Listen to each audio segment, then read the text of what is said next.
Warning. Pregnant women, the elderly, and children under 16 should avoid prolonged exposure to Dirt Diggler. Dirt Diggler may suddenly accelerate to dangerous speeds. Dirt Diggler has high gluten content and is not kosher, halal, or vegan safe. Do not ingest Dirt Diggler, as Dirt Diggler is for external use only. Discontinue listening to Dirt Diggler if any of the following occurs: itching, vertigo, dizziness, discoloration of urine, tingling in extremities, loss of balance or coordination, slurred speech, temporary blindness, profuse sweating, heart palpitations, increased use of profanity. If listening to Dirt Diggler gives you an erection lasting longer than 4 hours, you're welcome. Listening to Dirt Diggler may lead to unplanned pregnancies. If Dirt Diggler begins to smoke, get away immediately. Seek shelter and cover head. Dirt Diggler may stick to certain types of skin. When not in use, Dirt Diggler should be returned to a special container and kept under refrigeration. The ingredients of Dirt Diggler include, but are not limited to, a glowing substance which fell to the earth, presumably from outer space, and bad memories. Do not taunt Dirt Diggler. Dirt Diggler does not come with a lifetime guarantee. Dirt Diggler, enjoy the show.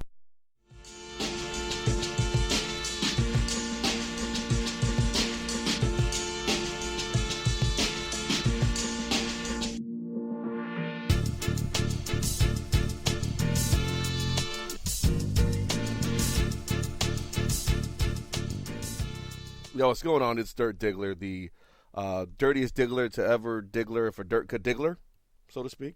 If I was to try to lead you down that path, I would say that I'm the definitely the dirtiest of the Digglers if the Digglers could dirt. So, yeah, maybe in retrospect. Either way, look. So here I am, right? I'm a little late for my weekly show. I'm trying to do them on Tuesdays, but hey, didn't happen. Life goes on. So here we are Saturday, and I'm ready to whip on a show for you. It's going to be a short show, but look, we got some good content, right? So we're going to cover that top-notch, like executive-level Carson Wentz shade towards Sam Bradford. It's beautiful. We're going to go over some of the more important picks in the NFC East. Just a couple of them, not all of them. We're going to go over the fall of Laramie Tunsil, because that's what we're talking about. And we're going to cover the NBA playoffs just a little bit, not a whole lot. So let's get right into the meat right now. Let's just go straight to Carson Wentz, right? So Carson Wentz, first-round draft pick, number 2 overall pick for the Philadelphia Eagles, right? Coming out of Fargo, North Dakota. Where's that? I saw a movie about it. They all said yeah, but from what I hear, that's not how they really talk up there. So I'm a little let down because I wanted to hear Carson Wentz say yeah. But he's not going to say yeah. I hope he lets it slip, honestly, but I doubt it. Either way, back to the quote. He was asked, "So hey Carson, growing up, what quarterbacks did you watch? Who did you study growing up, right? Because that's a big question. Who do you want to emulate? Like Michael Jordan, watch Dr. J, right? And then kids watch Jordan, and kids watch Kobe, and kids watch Durant. So kids are watching. Who do you want to be like? Kids want to be like Mike." So, hey, basically, who do you want to be like? Mr. Wentz, first-round draft pick for the Philadelphia Eagles. And his response was classic. It's a great response, and I think he's going to do well in the city because of it. I'm going to read you a direct quote. "Obviously, I knew he was a top pick and everything." He's talking about Bradford. "Obviously, I know he was with the Rams and everything, but I haven't watched a ton of film on him. I watch film on guys like Brady and Manning and Rodgers and those types of things."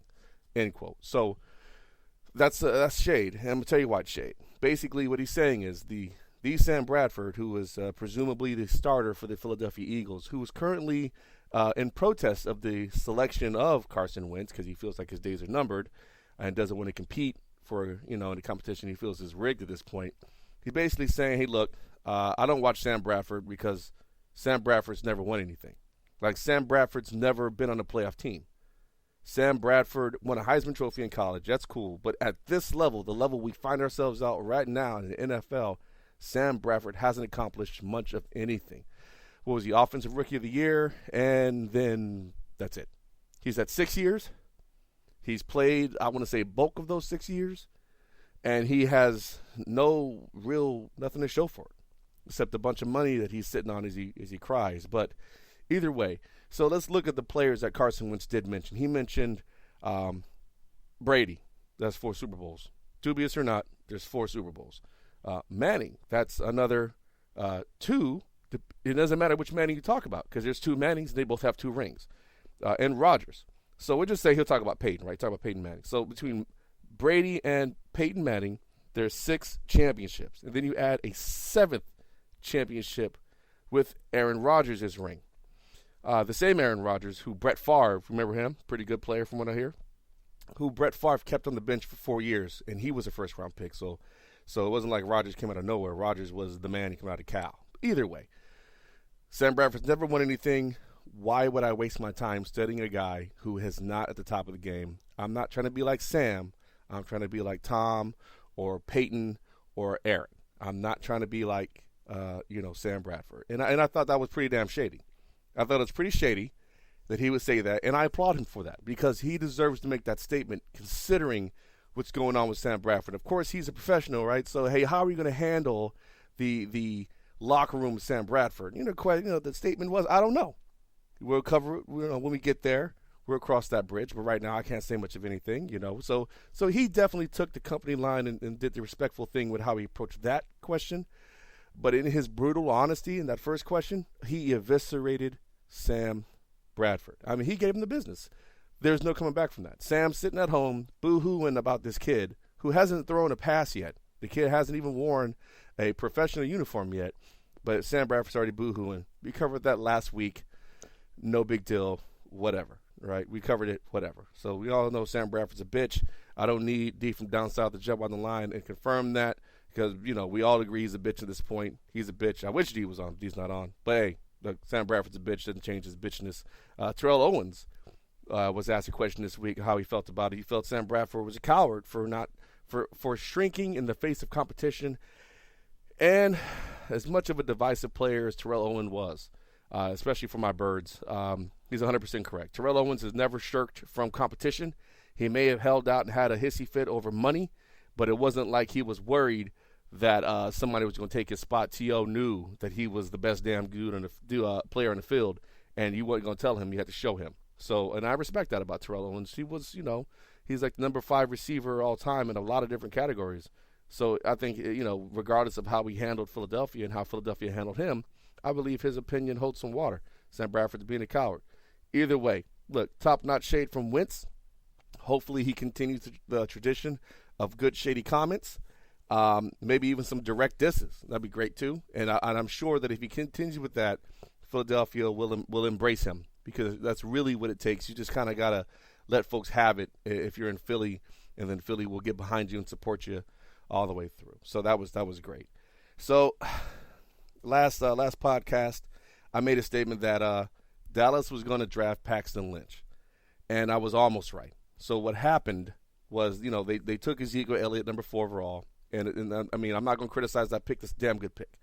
I saw them taking Lynch as the heir apparent, but they didn't take him with that pick. What they tried to do was get back into the first round. They felt like Lynch was going to fall to the bottom of the first, and they were 100% correct with that. They were right. So Jerry Jones put a bunch of picks on the table for that draft or whatever, and he almost had somebody, but I think that they wanted like 1 round higher for one of the picks or whatever, and the trade didn't go through. Right? The trade didn't go through, but he was wanting Paxton Lynch. So he saw the same things that I saw. He saw that, hey, look, Romo's got a few years left. He's got enough years to start while mentoring a project like Paxton Lynch. And when Romo goes and we finally hang up the cleats and he becomes a staff guy, because Romo's not going to leave the Cowboys organization. I don't see him going anywhere outside of Dallas until the day he dies. He's going to be a Cowboy until they put him in the dirt. And I got to respect that. This is what it is.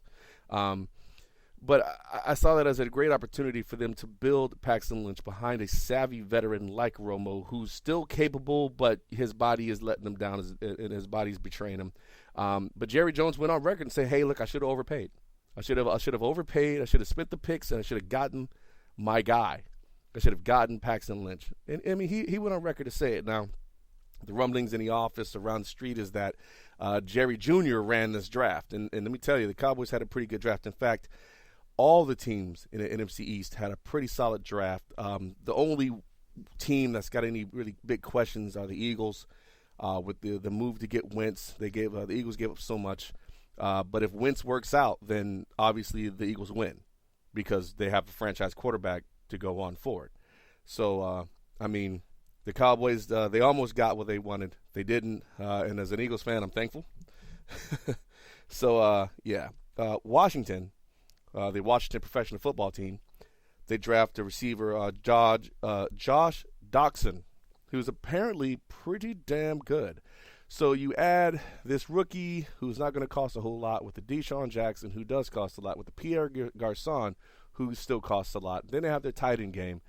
Washington is rounding out to be a monstrous football team. And I am hoping that my Birds get enough pieces in place to counteract the weapons they're putting around Kirk Cousins. Kirk Cousins has decided, hey, I'm okay with the franchise label. I feel like I need to earn a big payday. So for Kirk Cousins, he wants to go out there and show that he wasn't a one-year fluke, that he wasn't an anomaly, so to speak. Because we've seen that. We've seen players have one hot year, it's a contract year, they get paid, and then they suck out loud for the rest of their career in that particular location.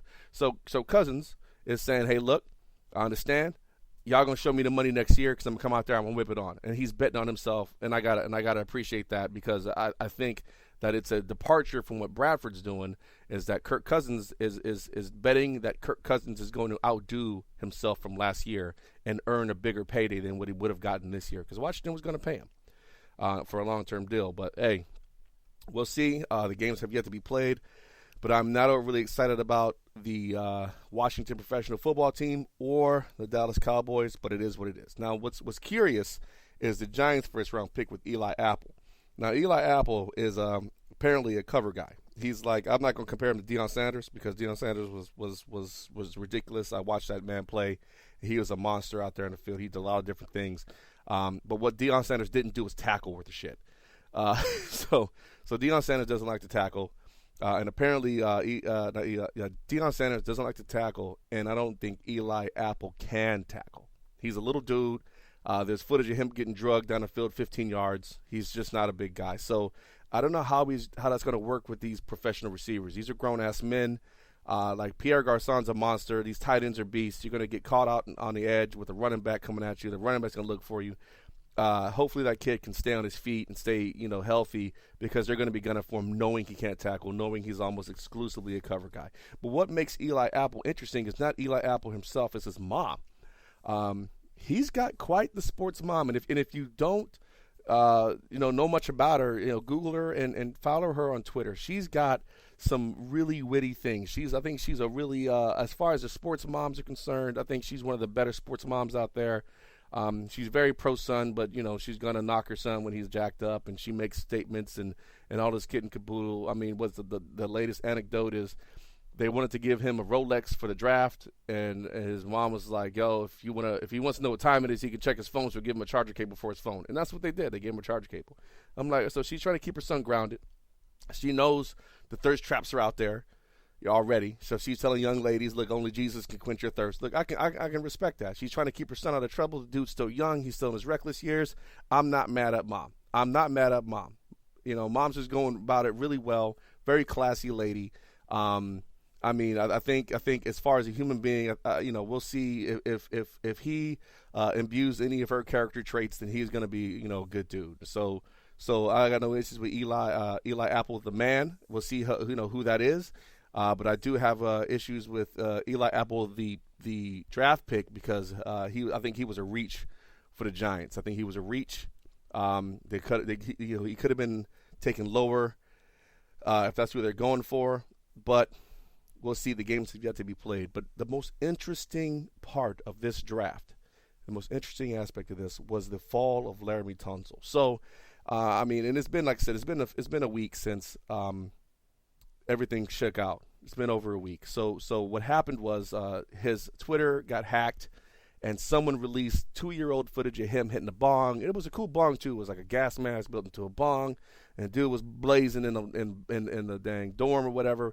And he also leaked some conversation between him and the coaching staff with them taking care of certain bills for his family and whatnot. And it was completely malicious, right? It was completely malicious, and it caused this free fall. Laramie Tunsil was looked at as the draft pick. After you get the two quarterbacks, right, it's him. You go for him. He's going to be the guy you build your offensive line around for years to come. He's going to be that anchor. He's going to cover that quarterback's backside. So to see someone slide that far down to number 13 to Miami was ridiculous. It was absolutely ridiculous. But he did. He fell. So what they're saying is there was a financial advisor that he had got into it with and fired. And to be malicious, this individual, I don't know, male or female, I'm assuming a dude, basically hacked his stuff and let the world have it. What's worse is that the NFL bit so hard on it, right? Like, I mean, I guess if you look at it from a team perspective of being opportunistic, the further this guy falls down the draft, the less it costs you. So go team. At the same time, it's not like these same executives didn't burn him down in college. I'm not going to sit here and say that all these coaches and all these GMs never did any drugs. Some of the dudes are probably rolling on coke during the draft. But to sit there and assume the moral high ground because a kid smoked weed 2 years ago or whatnot is absolutely ridiculous. It's ridiculous. And a kid, it cost him anywhere from $7 to $15 million. I mean, that's a lot of money. If you were to give me $7 to $15 million now, I'd probably have good audio equipment to do this podcast with at the least. Let's just assume that, right? So they cost this dude $7 to $15 million. Now, the financial advisor, if it's discovered, if the smart guys get in there and they go through his network stuff and they figure out it was him, this guy's looking at a maximum of 5 years. A maximum of 5 years because of this. And I don't know, man. 5 years for $7 million, man. Look, there's been people putting the dirt over $500. You just cost this dude $7 million. I mean, Laramie Tunsil seems like a pretty mellow dude. But if he was to put hands on this guy or something was to happen to him, I would totally understand because that's a huge chunk of change. I mean, that's a lot. Most people don't see that amount of money ever in their lives working 40 hours, 80 hours a week. They'll never see it. And, this guy lost it in one day because of 2 tweets. And that is ridiculous. So we'll see how that works. Laramie Tunsil. And then he gets knocked for telling the truth because he's on a podium and they're asking him, hey, what about these? Did you take money? And he's like, yeah. So, and they're like, well, that's a character flaw. So let me get this straight. You're going to judge this dude because he's lying, and then you're going to judge him for telling the truth. Saying that it's immature for him to tell the truth. I mean, the double standard is ridiculous. It's actually pretty sickening. I mean, look, either you want these kids to be role models, or you want them to simply look like role models. If you're just looking for an image, just say you into an image and roll with it. Make it overt. Make the packaging overt. Hey, look, this guy might be the worst person since Stalin, but he looks good in a press conference. So, he's our guy, even though we know he's got bodies in his basement. I mean, the NFL at this point, I mean, the hypocrisy is ridiculous, but we're going to watch. I'm going to watch. You're going to watch. It's riveting entertainment. It's a cornerstone of American sports entertainment, and it's made itself to where it owns a whole day of the week. I mean, here we are in the off season, and we're waiting for the season to kick off. So, like I said, the NFL it makes its money. It makes its money. Either way, moving on. So NBA playoffs. Just a few notes on that. So the elimination of the Clippers. So the Clippers are interesting because they lost Chris Paul and Blake Griffin in the same game. I want to say they were already 1 game or 2 games down when they went down, when they lost those players. And it really just completely torpedoed any chance they had to go forward. I don't even think they would have been able to make the playoffs had they been missing those 2 players for any, if they would have lost them for the season. Like, if they never stepped foot on the court this season, I don't think that team would have even made the playoffs. That's how important Blake Griffin and Chris Paul, especially Chris Paul, is to that team. Now, what's interesting is this may very well be their last hurrah. This team could be imploding or exploding, if you want to say. Players could be going to the wins, and we'll see what happens. I mean, the West is a huge arms race. The Clippers are, I want to say, like the 4th or 5th best team in the West. And I don't think they have enough pieces, and they're going to lose pieces, significant pieces in this offseason. I don't see Paul being there. I don't see Griffin being there. Maybe DeAndre Jordan. We'll see. DeAndre Jordan almost walked last year. Maybe they trade him, and the Clippers go back to being chronically irrelevant like they were during the 30 years that Donald Sterling owned them before the acquisition of Chris Paul, which really was an NBA move because Chris Paul was supposed to go to the Lakers. But that's neither here nor there either way. So the Clippers are out. They lost 2 very important players in the same game, and that sealed their doom. That sealed their fate. It is what it is. So what I have been watching, though, is this current series between San Antonio and Oklahoma City. San Antonio, they are a machine. They're a machine. Greg Popovich is, the premier coach in the NBA right now. I mean, he has sustained success for so long with that team, and he has that core, Ginobili, Parker, Duncan, and then he starts adding these pieces, and now you've got the heir apparent with Kawhi Leonard out there. And I watch him play, and Kawhi brings a lot of energy. his defensive energy is ridiculous. I mean, he absolutely flustered Lance Stevenson last series by denying him an inbound pass or something like that. It was crazy. So these guys learn such good fundamentals in San Antonio, and as a result, they really are in contention every year. Every year, the Spurs are in the playoffs. They're between seeds 1 and 3. They're gonna be, you have to be accounted for. You have to account for the Spurs. There's no way around it. Now, Oklahoma City has had some spotty success. Injuries to Durant at times have curbed their progress. That's not to say Westbrook's incapable. Westbrook is way more than capable, but they do their best work when both are on the court. That's when they do their best work. So they're a lot younger as a team than the Spurs are collectively. They bring a lot more energy, but it's really, when it comes to playoff ball, the Spurs are masters at dictating what's going to happen out there on the floor, and you really have to be able to beat the Spurs at their game if it comes down to it. I mean, even the level of accountability of those players out there, those guys can all progress into fine coaches at some point. But we'll see what happens to Oklahoma City. Maybe when the Spurs finally hang it up and retire, when they lose their core pieces of Ginobili and Parker and Duncan, that another team like Oklahoma City can finally make the transit and become champions themselves. Oklahoma City came close, but they still don't have that ring. And maybe in the next few years they'll be able to do it if they keep their core together. So in another series, Steph Curry, the Golden State Warriors versus the Portland Trailblazers. Steph Curry sprained his knee pretty bad, and he's been out for this whole series so far. So the question is, obviously his impact hasn't been that much because the Warriors are just rolling through right now, and those role players, which really aren't, they're just stars that take a back seat for the most part. Those role players are able to make up the deficit of missing someone like Steph Curry. They're able to do that, and I find it to be interesting that they're able to do that because he's been sitting for a while. He's been sitting for a good long while, but does it matter now? Like, does it matter that Steph Curry's sitting? Is it going to matter? Is he even going to play in this series? Because he's not playing the next game. So why not just sit him? Why not just sit this kid, get him fully healthy, and then bring him out the next round at some point if you really need him? Like, put him behind the glass, let this kid's knees heal, and then, unleash hell when you need to unleash hell. Whatever. Steph Curry's a monster. The Golden State Warriors are monsters. And we'll see how that goes going forward. But another series that I've been able to watch is the Hawks versus Cleveland. And the Atlanta Hawks fucking suck. I mean, there's really no way around it. I mean, Cleveland's a good team. They're the number one team in the East. But they seem to outclass the Hawks in every facet of the game. Like, there's some good players in the Hawks. But it just seems like those good players don't beat the good players one-on-one at all for the Cavaliers. I mean, when Dellavedova's out there giving you the business, you're fucking sucking out loud, and there's no way around that. So the Cleveland Cavaliers come out, and they set a record for most three-pointers in the game, right? And Charles Barkley made the dumbass statement of saying you got to take somebody out, whatever. And then the Hawks were all butthurt saying, oh, they were being unprofessional. Let's be real. A professional basketball player's job is to score points and deny you from scoring points.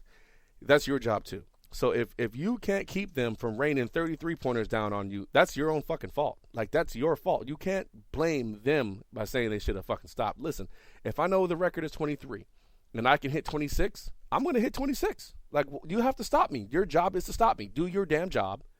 And then you can, you can not be so offended, I guess, but really don't blame. I'm not blaming the Cavs for setting the record because the Hawks allowed them to. So this series is going to be over within the next couple days. The Hawks are going to be out, and they get to go home and look at Cleveland and look at LeBron, who I'm not a fan of, but LeBron does his thing. They could look at J.R. Smith and all these other players and how they were getting freaking destroyed out there, and they can, say they were being unprofessional. Hey, look, it is what it is. This is the NBA playoffs. If I could stick a knife in your ass in Game 2 that is going to affect you up to Game 4, then that's what I'm going to do. And these guys have got to understand that this is the playoffs, and they got to get their minds set, ready for the playoffs. Cleveland's been there. That's a veteran team, and they were able to set a record. So congrats to them. Congrats to the city of Cleveland on that. But still no championships there, so we'll see. All right, so the Raptors versus the Heat. So Dwayne Wade apparently forgot that he was old. Watching that series, Dwayne Wade has apparently jumped in the Wayback Machine, and he's living back like he was in like '06. He's doing some good things out there, and it's entertaining to watch Dwayne Wade play. They're playing some pretty good basketball as a team. The Raptors are giving them the business as well. The Raptors got a lot of young talent, but you can kind of tell that the Raptors haven't really like spent a lot of time in the playoffs. Like, they may have come in highly seeded before, but they still seem kind of wet behind the ears as far as the playoffs are concerned.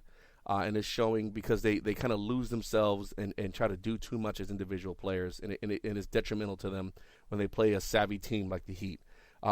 What's interesting with the Heat, though, is that Chris Bosh, who lost a pretty most part of the season due to blood clots, has decided not to chance it. So him and the team were at odds. The team felt he could play, and he felt that he couldn't. Hey, look, a team, I love you, but I don't think that I'm in a position where I can go out there and contribute. I need to sit. So he's shut down for the rest of the playoffs.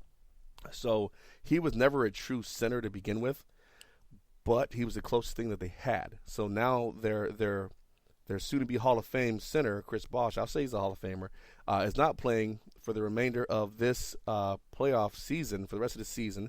And we'll see how that affects Miami going forward. I mean, he's – look, I can't blame Chris Bosh. Look, he's already got a couple of rings, and this is his health. This is his life that we're talking about. Blood clots, this is not like he has a sprained knee or pulled muscle. This is blood clots. These things will kill you. So I understand him being a bit apprehensive and maybe making sure his body recovers. He knows his body better than anybody else, and he's been a professional for his whole career. I get it. Look, Chris Bosh, I don't blame you. Take your time. Make some more Viagra commercials or whatever it was that you made commercials for. And just, heal up and come back out next season and give them the business. So, hey, that's all I got. So, hey, listen, I want to appreciate everybody for listening. Be sure to share and send this to your friends. Be sure to let them know it's not safe for work, because I say fuck a whole lot, and I say shit and damn and other words like that. Be sure you let them know that I say bitch and fucker and things like that. Just let them know I say those things before you sell them to this, because folks be like, oh, this guy needs Jesus. Hey, look, it is what it is. I swear. People swear I'm not perfect. I own that. But yes, give me a share. Give me a follow. Tell your friends to give me a share and follow. Hey, look, I appreciate it. I'm trying to make this into a thing. So, hey, look, once again, I appreciate everyone's time, and I will talk to you guys later. Dirt Diggler out.